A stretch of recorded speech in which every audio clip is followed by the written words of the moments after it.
Buenos días, amados hermanos. Nuevamente les saludamos en el nombre del Señor Jesucristo, deseando que su favor, su misericordia les cubra, les rodee. Nuevamente tenemos una oportunidad de compartir la palabra por este medio, con el único deseo de animarles, fortalecerles y que las palabras del Señor sean bendición, de edificación en nuestra vida, nos inspiren y nos esfuercen para que podamos amarle y seguirle en este tiempo. Hoy quiero compartir con ustedes acerca de la venida de nuestro Señor Jesucristo. La Biblia le llama también el Día del Señor. Vamos a hacer unas lecturas en el libro de Primera Tesalonicenses. Es una carta, especialmente las cartas de Tesalónica son especiales porque mencionan en gran parte la venida de nuestro Señor Jesucristo. Hablo de esto por la siguiente razón. A muchas personas les gusta, les interesa y también les inquieta conocer del futuro.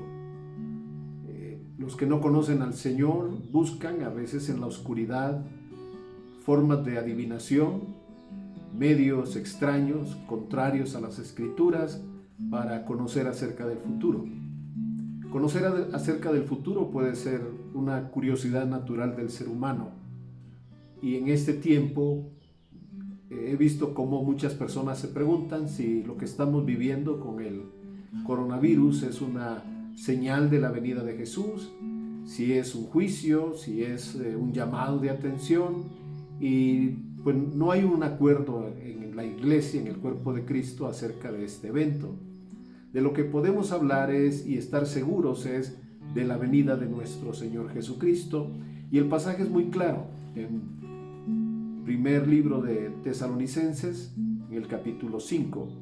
Y antes de eso quiero mencionar, por lo menos hay dos ocasiones en que los discípulos abordaron a nuestro Señor y le preguntaron acerca del tiempo, señales de su venida, del regreso del reino. Y vamos a ver estos pasajes.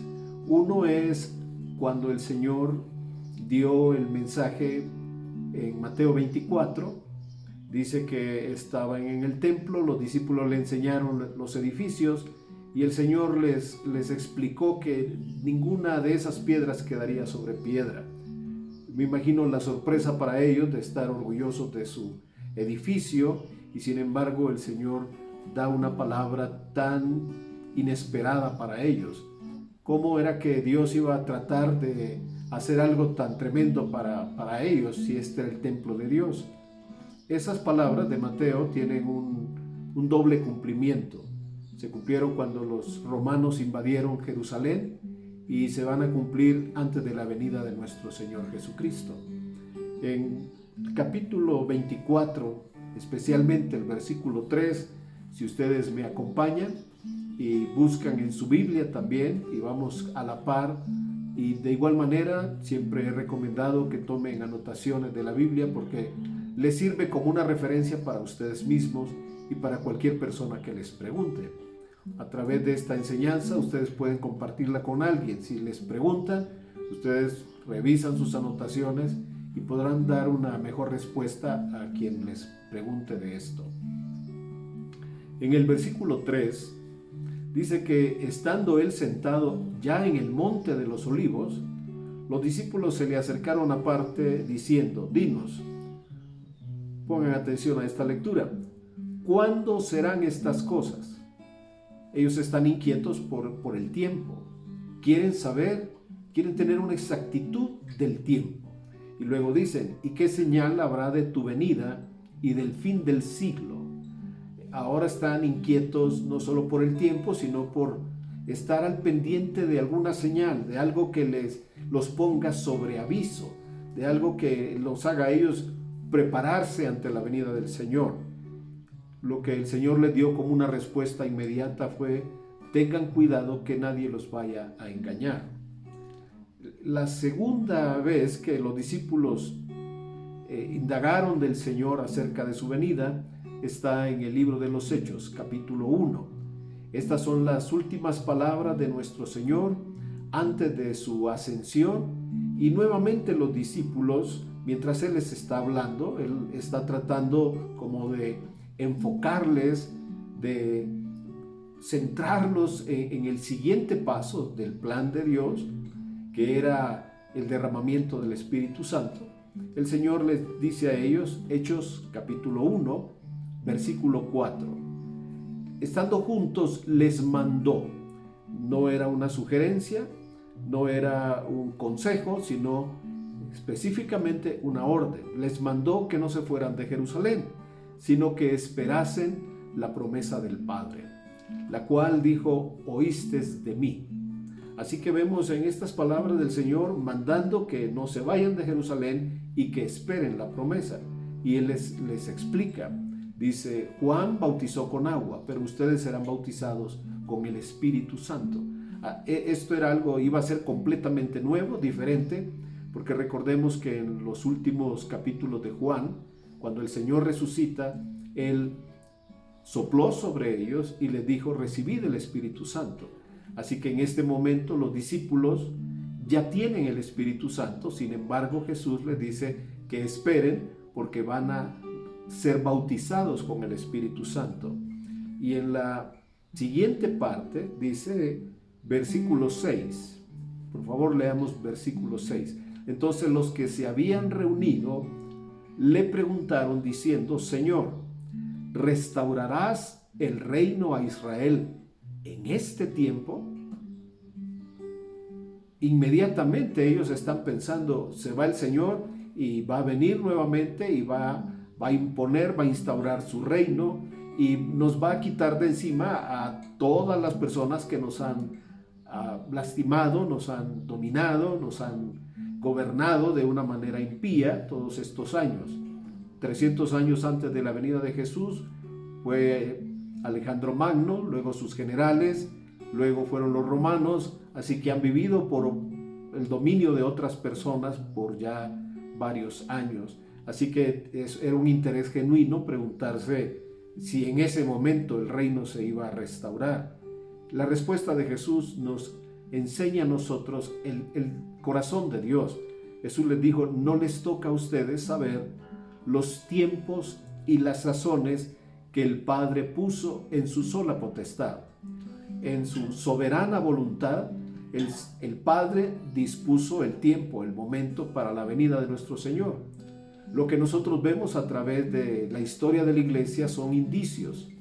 Lo que recalco siempre es que nosotros somos la generación que ha visto el mayor número de cumplimiento de profecías. Nosotros somos las personas que han visto el mayor número de promesas cumplidas de parte de nuestro Dios. Y los enfocó porque les dice, no se preocupen por esto, ustedes van a recibir poder, virtud del Espíritu Santo cuando Él venga sobre ustedes y entonces me serán testigos.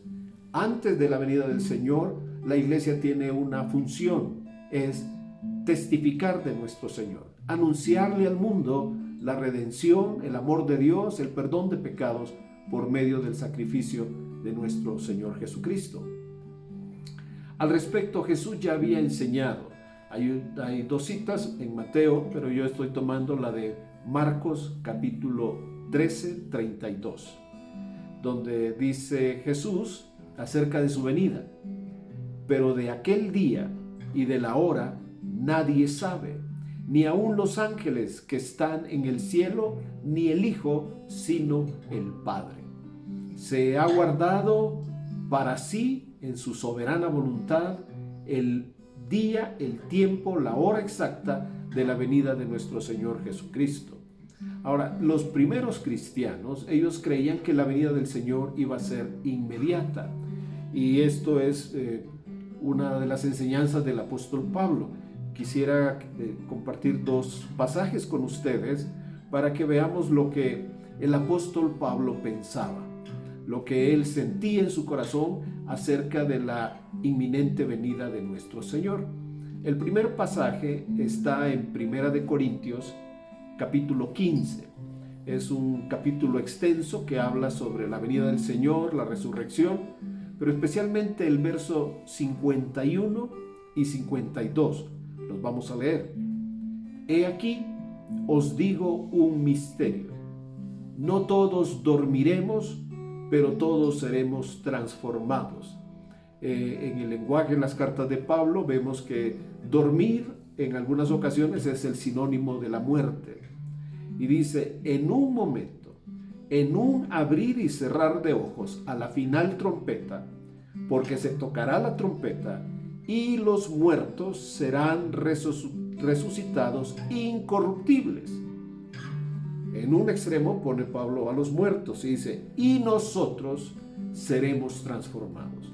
Los que ya murieron van a resucitar incorruptibles. Y nosotros, dice Pablo, seremos transformados, dando a entender que a la venida del Señor, Él estará con vida. El otro pasaje está en 1 Tesalonicenses capítulo 4, verso 13 en adelante. Dice el apóstol Pablo, tampoco queremos, hermanos, que ignoréis acerca de los que duermen. Como ya lo mencioné, se refiere a la muerte física, para que no os entristezcáis como los otros, el mundo, que no tienen esperanza. Porque si creemos que Jesús murió y resucitó, así también traerá Dios con Jesús a los que durmieron con él. Mucha atención al verso 15. Por lo cual os decimos esto en palabra del Señor, que nosotros, nuevamente el apóstol Pablo se une al grupo de cristianos vivos en ese momento, dice, nosotros que vivimos, que habremos quedado hasta la venida del Señor, no precederemos a los que durmieron, porque el Señor mismo, con voz de mando, con voz de arcángel y con trompeta de Dios, descenderá del cielo, y los muertos en Cristo resucitarán primero.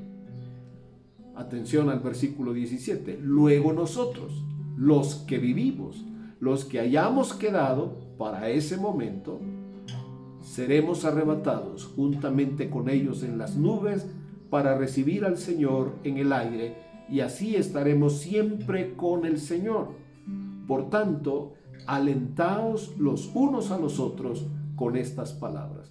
Como podemos ver, el apóstol Pablo creía que el tiempo de la venida del Señor era inminente, estaba a las puertas, y por eso el apóstol tenía un denuedo para poder hablar del Señor en cualquier circunstancia. Él vivía para anunciar, para predicar el evangelio a toda criatura. Y nosotros queremos enfocarnos un momento en el tiempo de la escritura a los hermanos de Tesalónica. Pablo había sido expulsado de Filipo, había sido azotado, encerrado en la cárcel. Cuando él sale, pasa por 2 ciudades y los judíos nuevamente lo rechazan y él va a Tesalónica. Dice en el libro de los Hechos, capítulo 17, versículo 2, dice que estuvo por espacio de 3 semanas compartiendo en la sinagoga con los judíos, 3 días de reposo. Hablamos de más o menos un mes que estuvo en Tesalónica, hablando, enseñando, y gran número de personas, incluso dice personas de una buena posición económica, personas influyentes, importantes, habían recibido el mensaje con mucha devoción, aceptaron que aquellas palabras eran de Dios y no solamente el mensaje del apóstol Pablo. Vamos a ir en el capítulo 5, versículo por versículo, para poder tener una comprensión acerca de lo que es la venida del Señor y lo que la Biblia llama especialmente el día del Señor. Con esta expresión se resume, se puede decir así, la venida de nuestro Señor Jesucristo. La iglesia esperaba el día del Señor, el día de su venida, el día en que Él resucitaría a los muertos, transformaría a los cristianos y estaríamos con Él para siempre, que iba a instaurar su reino y todas las cosas iban a cambiar. Empezando en este pasaje, es bien claro que los hermanos de Tesalónica no tenían dudas, no tenían conflictos, no estaban sin el conocimiento debido acerca de la venida del Señor. Por eso el apóstol dice, verso 1, pero acerca de los tiempos y de las ocasiones, que era lo que preguntaban los discípulos con el Señor, ¿cuándo será el tiempo? ¿Cuáles son las señales? Dice el apóstol Pablo, ustedes no tienen necesidad, hermanos, de que yo les escriba. Ustedes no tienen necesidad, especialmente porque Pablo sabía que ellos estaban firmes, seguros en la enseñanza acerca de la venida de nuestro Señor, como lo debemos estar hoy nosotros. Frente a todo lo que está ocurriendo, la iglesia es el único grupo que sabe que la venida del Señor está cerca. Somos nosotros los que tenemos esperanza y somos nosotros los que estamos fortalecidos, pendientes no solo de los eventos naturales, sino de la venida de nuestro Señor Jesucristo. Y yo te invito, amado hermano, amada hermana, que vivamos con el corazón firme, seguro de que estamos en las manos del Señor, que su venida es pronto. No sabemos el día y la hora, pero estamos seguros que estaremos con Él para siempre. Esa es nuestra fortaleza, esa es nuestra esperanza, nuestro consuelo. Por eso podemos sobrellevar las tormentas, pasar los problemas, no importa, estamos seguros de la salvación de nuestro Señor. En el versículo 2, el apóstol nuevamente enfatiza y dice, porque ustedes saben perfectamente que el día del Señor vendrá así como ladrón en la noche. Ahora el apóstol Pablo usa una figura de lo que es el robo a una casa de habitación en la noche. Al hablar de que el día del Señor vendrá como un ladrón en la noche, significa que vendrá a una hora que no lo sabemos, no lo estamos esperando. Es una hora que la mayoría estará descuidada, la mayoría estará ocupada en otras cosas y solamente un remanente que cree en el Señor y que ama su venida estará esperando, estará alerta en el corazón, con aceite, como la imagen de las vírgenes que aunque estaban cabeceando, aunque estaban durmiendo, habían 5 vírgenes que tenían aceite y que estaban preparadas para el evento, para la boda que venía. El día del Señor vendrá. Entonces, ¿cómo vendrá ese día? Debemos saber, la Biblia nos lo dice, vendrá como un ladrón en la noche, a la hora que no esperemos. En otra ocasión Jesús dijo, si el padre de familia supiera a qué hora va a llegar el ladrón, lo esperaría, estarían alertas, todos estarían despiertos, harían una defensa de sus propiedades, pero los ladrones escogen una hora cuando nadie está preparado para ese evento. Así será la venida del Señor. Lo que quiere decir es que Él vendrá a una hora en la que las personas no estén preparadas. Y pone como un ejemplo al mundo y a la iglesia. Dice el siguiente versículo, antes de eso quiero señalar 3 pasajes más que hablan acerca de la venida del Señor como un ladrón en la noche. Si ustedes pueden ir a la segunda carta del apóstol Pedro, capítulo 3 y versículo 10. El día del Señor vendrá como ladrón en la noche. Ahora es el apóstol Pedro que está tomando esta figura para recordársela a los cristianos, especialmente de origen judío, que el día del Señor vendrá como ladrón en la noche, en el cual los cielos pasarán con grande estruendo, y los elementos ardiendo serán deshechos, y la tierra y las obras que en ella hay serán quemadas. En el Apocalipsis es el Señor que en 2 ocasiones le dice a la iglesia que Él viene como ladrón.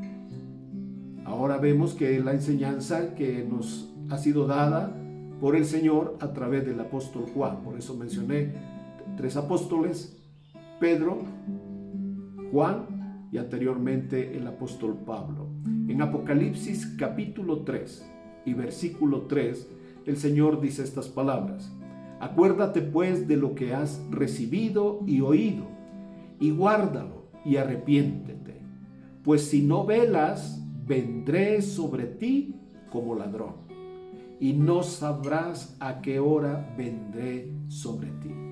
Especialmente a esta iglesia le dice: vendré sobre ti como ladrón, y no sabrás a qué hora vendré sobre ti. ¿Se lo dice específicamente a ellos o se lo dice específicamente a un grupo de personas? Vendré a la hora que tú no sabes, vendré por ti.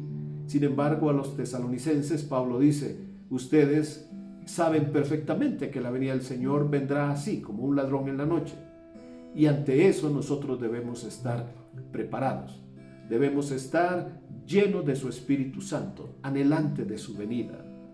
Y el otro pasaje en Apocalipsis es capítulo 16, verso 15. Vamos por favor a este versículo donde dice el Señor: he aquí, yo vengo como ladrón.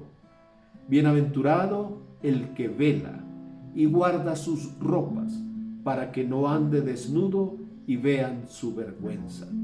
Nuevamente el Señor dice que vendrá como un ladrón para aquellos que de alguna manera no han sido prudentes, no han estado pendientes, no aman su venida, no tienen el interés de su venida, no anhelan su venida.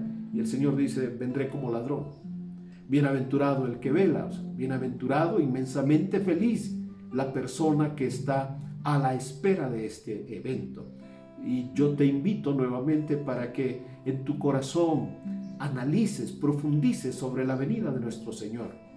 Él puede venir en cualquier momento. Nosotros debemos estar preparados. Quizás en la profecía hay muchos elementos que faltan todavía. Quizás hay cosas que todavía no son muy claras, pero no es que debemos prepararnos hasta que todo eso esté cumplido, hasta que todos esos eventos estén en la línea correcta o adecuada en la interpretación de la profecía, sino que más bien cada día debemos nosotros vestirnos de Cristo y prepararnos para su venida, tener un corazón abierto, dispuesto al Señor, siguiendo su Espíritu Santo, obedeciendo su palabra, amándole por encima de todas las cosas, con la mejor disposición de servirle mientras Él viene. Más adelante, en el verso 3, el apóstol hace una comparación entre la iglesia y el mundo.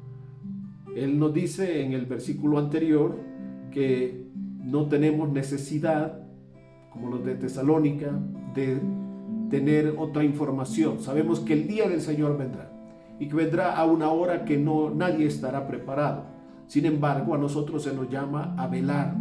Quiere decir tener una actitud de espera, una actitud de estar pendiente de su venida. En el verso 3, el apóstol dice: porque cuando digan paz y seguridad, y si tú escuchas las noticias, te puedes dar cuenta que hay una necesidad profunda de seguridad. El mundo no tiene seguridad. El mundo no se siente seguro en ningún momento, en ninguna zona. Hay guerras, hay hambres, hay peligros. Vivimos en ciudades inseguras, en un país inseguro.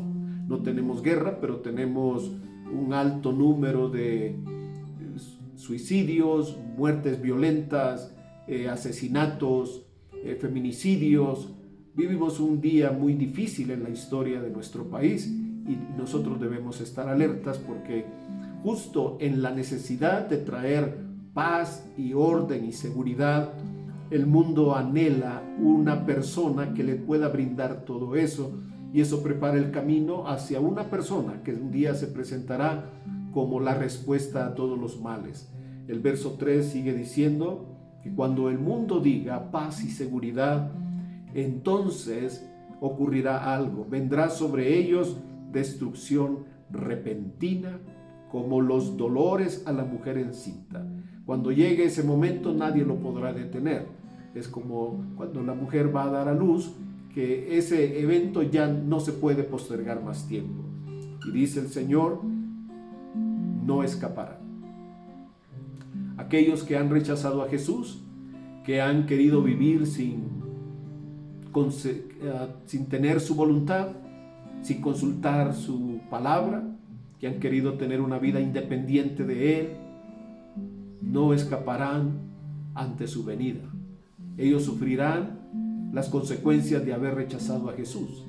Él vendrá como Salvador, como abogado, como Redentor para aquellos que le amaban y le esperaban.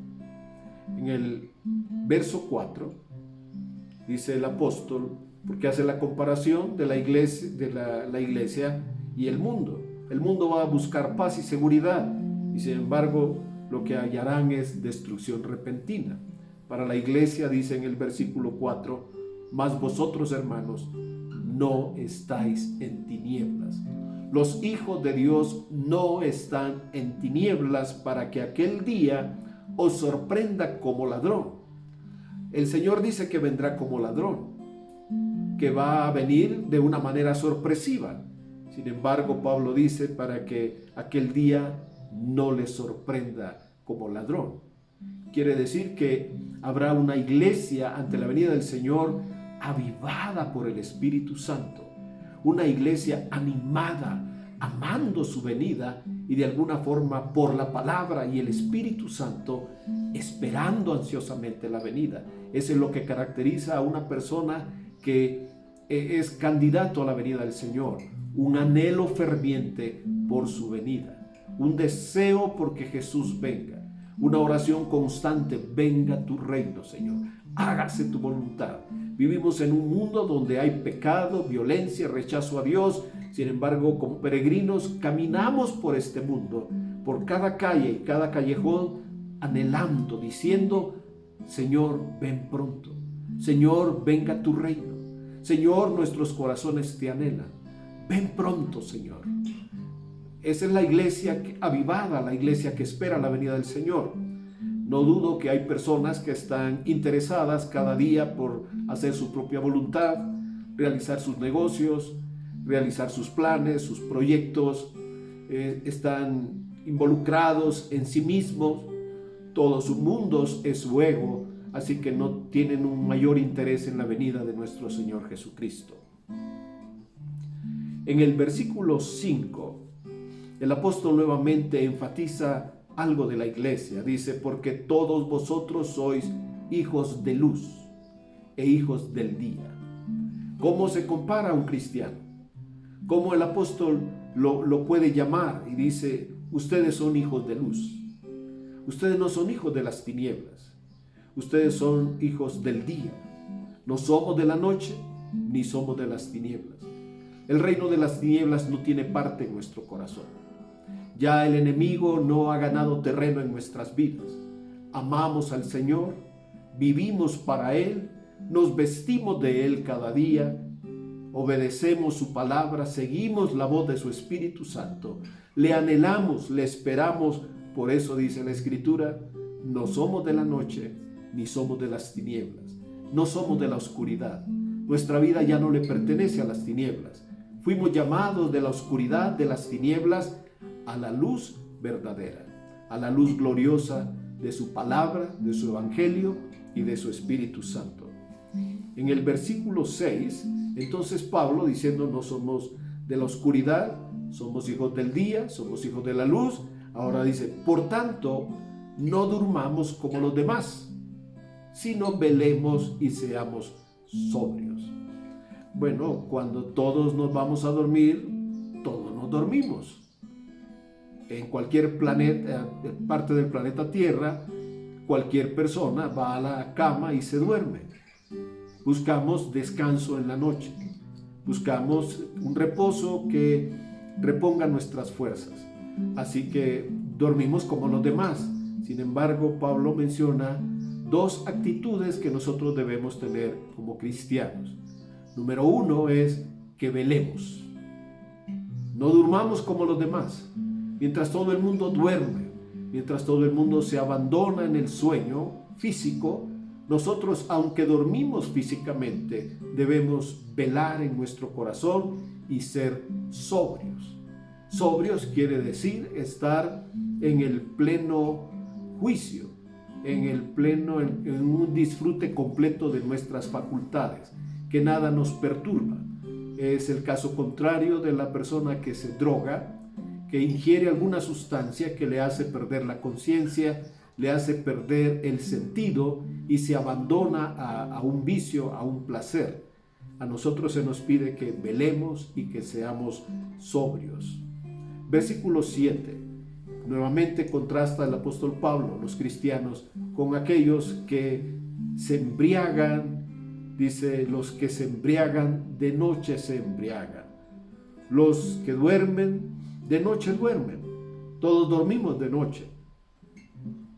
Y los que se embriagan, también se embriagan. Y Pablo está haciendo una referencia a las celebraciones que había en aquellas épocas, donde habían fiestas, carnavales, donde la gente podía pasar toda la noche ingiriendo bebidas, drogándose en aquel entonces y viviendo de una manera muy disipada, inconscientes, ebrios. Por eso el llamado a la iglesia es que seamos sobrios. Dos cosas que nos pide, que velemos y que seamos sobrios. Versículo 8. Nuevamente el apóstol menciona esta palabra sobrios. Pero nosotros, que somos del día, que somos de la luz, que somos del reino de Dios, que somos de la palabra, que somos del Espíritu, somos redimidos por la sangre de Cristo. Nosotros que somos del día, tú eres llamado para ser esa persona de luz, una persona que es luz en medio de la oscuridad. Nosotros que somos del día, seamos sobrios, habiéndonos vestido con la coraza de fe y de amor, con la esperanza de salvación como yelmo. El apóstol ahora usa dos figuras de la armadura de un soldado de aquel entonces. Los soldados protegían sus partes vitales con una coraza que protegía especialmente el corazón y sus órganos internos, y un yelmo que protegía su cabeza. ¿Qué significa esto?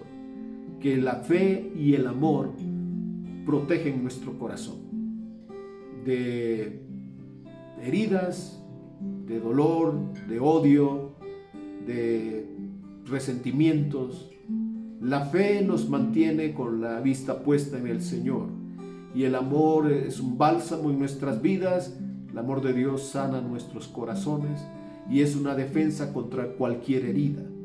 Y la esperanza de la salvación protege nuestra cabeza, quiere decir nuestra mente y nuestros pensamientos.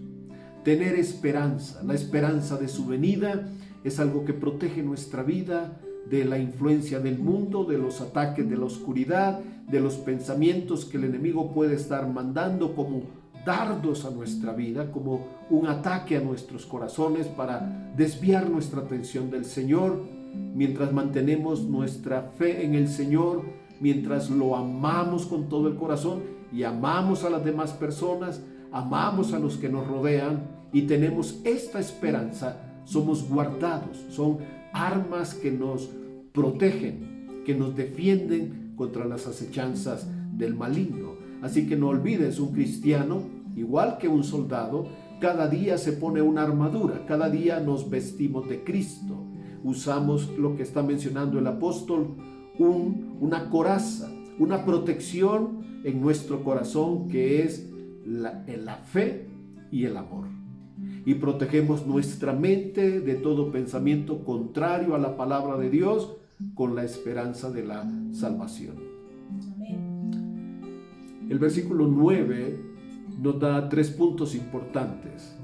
Lo primero que dice es que Dios no nos ha puesto para ira. Estamos en un mundo de corrupción, estamos en un mundo apartado de Dios, estamos en un mundo que camina en tinieblas. Sin embargo, dice, aunque estamos en este mundo, no somos del mundo. Por eso es que dice el apóstol, Dios no nos ha puesto para ira, sino para alcanzar salvación. Y esa salvación es por medio de nuestro Señor Jesucristo. Versículo 9, y vemos 3 ideas muy claras. Primero, Dios no nos ha puesto para ira. No pienses que Dios va a mandar un castigo especial contra tu vida, contra tu familia. No pienses que esta plaga te va a tocar a ti. Debemos fortalecernos en la fe y la seguridad del amor de nuestro Señor, en su cuidado. Él es un buen pastor que tiene cuidado de nuestras vidas. Él nos ha puesto para alcanzar salvación por medio de nuestro Señor Jesucristo. Continúa en el versículo 10, hablando de nuestro Señor, que murió por nosotros, para que ya sea que velemos, estamos en esa actitud de espera, o que durmamos, mientras dormimos, el sueño natural, vivamos juntamente con Él. Si estamos de día, somos del Señor. Si vamos a la cama en la noche a descansar, somos del Señor. Él vendrá por nosotros si estamos dormidos o despiertos. Tenemos esa seguridad.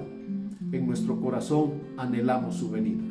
Y yo te invito para que de una manera intencional, trabajando tu corazón, desarrollando un espíritu de reverencia, un espíritu de gratitud, un espíritu de servicio, nosotros podamos vivir anhelando la venida de nuestro Señor Jesucristo. Al llegar al versículo 11, en esta parte o en esta sección, el apóstol llega a una conclusión. Nosotros no somos de la noche, no somos de la oscuridad, somos del día. Sabemos perfectamente que la venida del Señor vendrá como un ladrón en la noche. Por eso nosotros velamos, por eso nosotros anhelamos su venida. No importa la hora, si es de día, de noche, nosotros estamos listos, preparados para recibir al Señor. Somos, recuerden, como las vírgenes. Tenemos aceite en nuestras lámparas. Tenemos esa unción del Espíritu Santo. Tenemos su palabra morando en nuestros corazones con abundancia. Y estamos anhelantes, expectantes de la venida de nuestro Señor Jesús. Y dice entonces el apóstol Pablo, versículo 11, por lo cual, dice dos cosas que debemos hacer nosotros. Animaos unos a otros y edificaos unos a otros.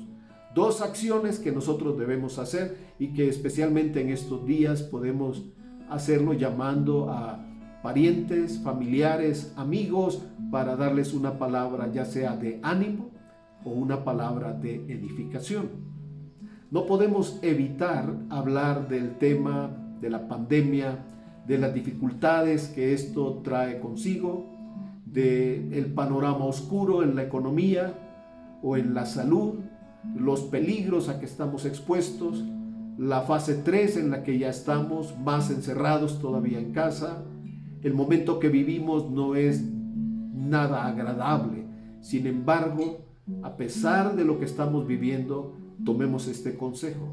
El apóstol Pablo dice, animaos unos a otros y edificaos unos a otros. Así que yo les invito que esta semana tomen tiempo ustedes para hablar con alguien. Puede ser que al estar tanto tiempo juntos en casa, hasta estemos un poquito indispuestos, pero procuremos escoger las palabras para animar y edificar la vida de otras personas. Que nuestras palabras sean medicinas, sean un bálsamo para cualquier persona que nos escuche. Hagámoslo de una manera de corazón, intencional, con la mejor disposición, y hagan la prueba. Escojan llamar a alguien en estos días para animarle, para consolarle, para edificarle. Llamen a alguien de su familia, llamen a un hermano en la fe y díganle, quiero saludarte, quiero decirte que estoy orando por ti. Algunas personas dicen, pastor, esas cosas no se dicen.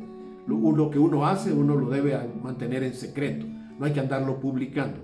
Yo quiero recordarte que en la mayoría de las cartas el apóstol Pablo inicia en el primer capítulo con un saludo, inmediatamente dice, me acuerdo de ustedes en mis oraciones, doy gracias por ustedes. Así que Pablo da a conocer que él lleva una carga de oración por las iglesias que él había establecido. Constantemente les decimos de esta manera o por el teléfono que oramos por ustedes. Ustedes deben saber que estamos en una oración continua por ustedes, anhelando que Dios los bendiga, que Dios los ayude, que Dios los fortalezca, que les guarde especialmente de la plaga, del peligro que la pandemia nos está causando a todos nosotros. Entonces, hablemos palabras con gratitud, tengamos nosotros gratitud en nuestro corazón, y al orar no olvidemos orar por el gobierno, que el Señor ilumine sus corazones y tomen las mejores decisiones. Sus corazones, sus mentes sean iluminados para escoger lo mejor, aun que vaya en contra de sus propios intereses. Oramos que venga el reino de Dios, que se haga justicia. Oramos que se determine en la ley lo mejor para todos, no solo para unos cuantos. Que se determine lo mejor para la familia, para el hogar, para la familia del mexicano, para la familia que busca a Dios, para la familia en el orden que nosotros sabemos, hombre, mujer. Y también hagamos oración por todos aquellos que están como en un frente de batalla. Son los que están enfrentándose al peligro día a día. Son todo el equipo personal de medicina. Todos ellos están luchando a marchas forzadas por mantener la salud del pueblo mexicano. Oremos que Dios los bendiga, los fortalezca. Con mucha tristeza oímos cómo en algunos lugares son incluso atacados, son acusados como personas portadoras del virus, y ellos lo que están haciendo es una labor de vida, una labor de amor, una labor de sacrificio por todos. Así que tengamos presente en nuestras oraciones todo el cuerpo médico. Oremos con la seguridad de que Dios dará provisión abundante a nuestra mesa. Es seguro que nos preocupemos por el alimento, y es seguro que tengamos muchas inquietudes acerca de nuestras provisiones, los pagos, etcétera. Pero no dudemos que el socorro del Señor vendrá de lo alto. Amén. Oremos por la economía de México. El futuro de la nación no es nada promisorio, pero la bondad del Señor no nos dejará. Y oremos que tengamos como iglesia una oportunidad de ser luz en medio de las tinieblas. Y por último, quisiera decirles, hermanos, no teman, no temamos. Y nosotros deberíamos hacer nuestra lista de las razones por las que no tememos. No debemos temer porque servimos a un Dios bueno. No debemos temer porque Dios nos ama. No debemos temer porque nada nos puede apartar de su amor. Y no debemos temer porque Jesús envió el Espíritu Santo para estar con nosotros y para consolar nuestras vidas. Yo les invito que hagamos una oración con gratitud, con total confianza y dependencia de nuestro Señor, y podamos poner nuestro corazón delante de Él. Podamos nosotros decir: hágase tu voluntad, con toda confianza, con toda seguridad, porque su voluntad es lo mejor para cada uno de nosotros. Su voluntad es lo mejor para nuestras familias. Su voluntad es lo mejor para esta ciudad y para este país. Entonces, oremos, inclinemos nuestro rostro delante del Señor, cerremos nuestros ojos, pero abramos nuestro corazón a Él. Digamos esta mañana: Padre nuestro, gracias por tu amor, gracias por amarnos, gracias por dar a tu Hijo Jesús para librarnos de la ira venidera. Gracias porque nos has hecho hombres y mujeres de luz, del día, personas del reino, personas de la luz, de la palabra y del Espíritu Santo.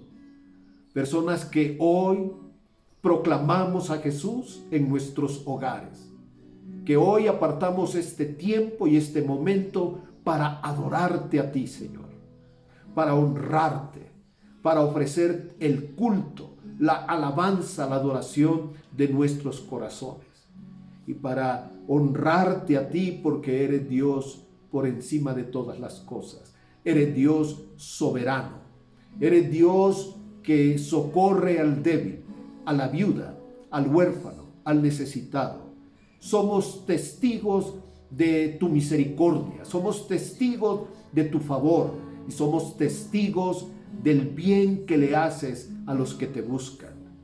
Oramos, Señor, y nos ponemos en la brecha por México, por las naciones, por todas las personas que no te conocen, por nuestros familiares que aún no te conocen, Señor, que las circunstancias que vivimos y el poder de tu palabra, lo que hemos sembrado en sus corazones, las oraciones que hemos hecho delante de ti por ellos, toque sus vidas y despierte sus corazones para reconocerte a ti, Señor, para levantar sus ojos en medio de esta pandemia y volverse a ti y clamar al Dios del cielo.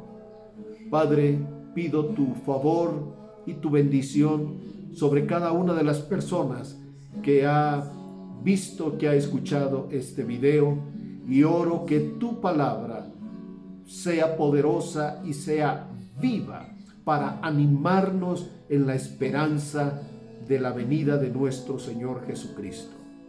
Vendrá como ladrón, pero nosotros velamos por su venida. De día o de noche estamos preparados para tu venida, Señor. Te damos gracias, Padre, porque atravesando este valle de sombras no estamos solos. Tú estás con nosotros.